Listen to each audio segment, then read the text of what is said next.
Greetings, YouTube. I have just completed my final Week 7 Summer of Pain fight, even though you can see that no resource rewards were earned from the fight itself, because I, of course, have gone through this with my best, easiest fight ever, Domino, the RNG. The RNGesus was on my side. It was so much fun.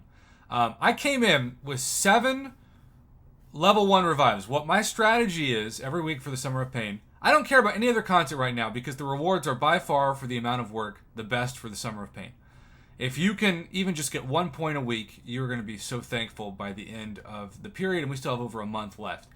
I just utilize all of the level 1 and level 2, if they're there, revives in my overflow for the basis of my, shall we say, budget, my revive budget for the week. And I did so well with Domino that I used 0 revives, and that meant I had 7 revives that were expiring before the next Summer of Pain that I wanted to use on this. And so I did Corvus Cheese, which, yes, 6-star rank 3 boosted up Corvus Cheese, and I would take down about 40% health each time. I think I ended up using 2 revives. And then the rest of the revives, just for fun, I used Black Widow, Clairvoyant. I did not fight well, but when we go back to quests, you will see that I have completed the Summer of Pain Week 7 quest with the champion tagged as Control, and that means that the final point of this week's can be claimed, which also means I am at right now, and keep in mind, we have, gosh, when you look at the amount of time left on the Summer of Pain,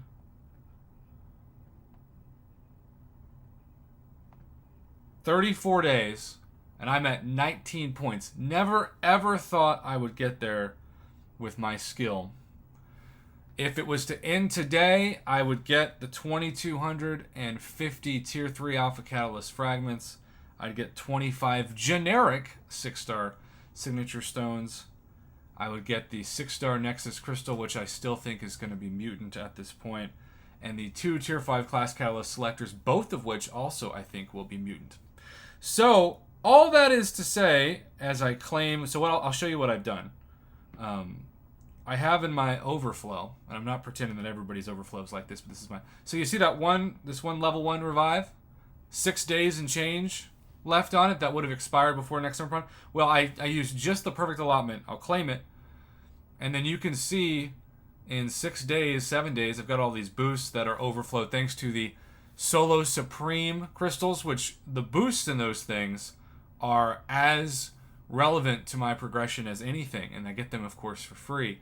But now I've got 1, 2, and these are level 2 revives, thanks to Marvel Insider. 1, 2, 3, 4, 5, 6, 7, 8, 9, 10, 11. I have 11 revives already in my overflow that I'm going to patiently bank for next week. This is on top of the revives in my regular inventory, right? These are just the overflow that are going to expire if I don't use them. So I look at them as just fun ways to not really care if I get wrecked as long as I do. I quit out until I do at least 40% of damage on the first run.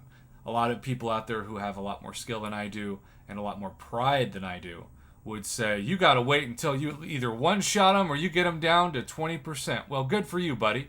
But I am fixing to leave on my second and last vacation of the summer to my brother in Oregon, and I don't want to spend an hour refreshing fights until I get it perfectly.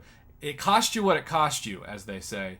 And you can see I still have 23 minutes left of my 30% greater champion boost that I used, 37 minutes ago. So in about half an hour, I was able to get all the points for the week.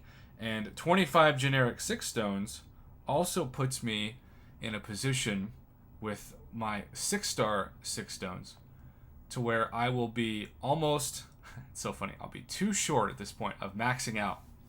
So the next tier that I go up on, I will, I'll officially have some that I will have to use. I will have to use the 6-star 6 stones by the time, the next 30 days rolls around. 30 days after, I should say, because it's 34 days left on this actual event. Or they'll vanish. So that's a good first world problem when you have 6-star generic 6 stones that are in the overflow. I do wish for the sake of that problem that they had made these +1s, +5s, and that you got 5 +5s or 10 +5s, or what is that, 15 +5s? That would have been the way that I designed it. But whatevs. Of course, the goal is still to get to 27 points to get the 75 generic 6 stones, the 17,100 tier 6 basic, and the 6,750 tier 3. I looked at these at the beginning, and I thought, okay, Prof, I know you've got a bunch of units and revives and stuff, but you also don't have a lot of skill. You haven't even begun to explore 7-2. You haven't begun to explore Act 6. You haven't begun to explore the Abyss. You haven't even explored Labyrinth of Legends, blah, blah, blah, blah. I expected by the time the summer was done, if I was real happy, I would get maybe the 8th milestone, the 6-star Nexus Crystal and the 2 Tier 5 Class Catalyst selectors. But simply because of overflow revives and potions, I am at the 9th, the 3rd to last milestone. I look at that as a combination of being thankful for my roster and my inventory, but also as a way for Cavalier players, heck, maybe even uncollected players, to have a shot at this. We have seen over the last several weeks people one-shot Summer of Pain fights with a specific 3-star or a 4-star, like Ronin last week. It might take you 200, 300 hits, but you can do it. And my response every time I see that is, that's amazing. Heck yeah. Go Kabam, go the player base. You get a chance to get a 6-star class-based Nexus, which if Kabam was charging, just think about this. Answer this question if you're sitting at home or on the toilet or whatever you watch my videos with, driving in the car. How much would Kabam charge if this was a normal non-July 4th, non-Cyber Weekend, non-spring cleaning event? How much would they charge for a 6-star class-based Nexus Crystal? I would say if it's units, 6,000 units. If it's the unit store, if we're lucky, $100. But here's the bigger question. How much would they charge for a fully formed Tier 5 Class Catalyst? Not a 10% selector or 20%. A fully formed Tier 5 Class Catalyst selector. If it's units, again, I'm saying at least another 6,000 units. Maybe even 9,000. Let's just say 6,000. That's 12,000 units for one of those and the 6-star Nexus. But you get 2 if you get all the way up to the 8th milestone. So you got to multiply that times 2. So now you're not talking about 12,000 units. You're talking about 18,000 units. 18,000 units. And yet players can get this. I'm not saying, because a lot of you don't have access watching this to these special milestone target objectives that get you more points. Let's just say you're just doing 1 point a week. If you do 1 point a week, right, you can still get a Tier 5 Class Catalyst selector. You can still get a 6-star Nexus.